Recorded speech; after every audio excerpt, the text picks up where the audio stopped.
Mga kababayan, gusto niyo bang malaman kung alin sa dalawang paboritong bansa ng OFWs ang mas maganda? Saudi Arabia o UAE? Sa vlog na ito, i-compare natin ang sahod, cost of living, benefits at lifestyle para mas madali kayong makapag-decide kung saan pupunta.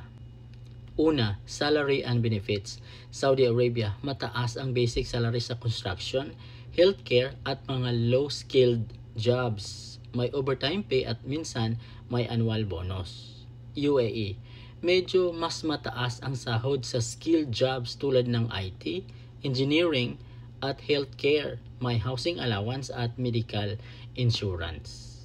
Pangalawa, cost of living. Saudi Arabia, mas mura ang renta at pagkain, kaya mas nakakaipon kahit maliit ang sahod.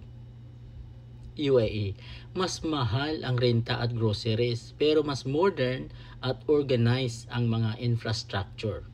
Pangatlo, work-life balance. Saudi Arabia, medyo mahigpit ang schedule at kultura, pero maganda para focus sa trabaho at pag-iipon. UAE, mas flexible ang work hours at mas maraming recreational options, lalo na sa Dubai at Abu Dhabi. Pang-apat, safety and lifestyle. Saudi Arabia, mahigpit ang batas at mas conservative, kaya kailangan ingat sa cultural norms.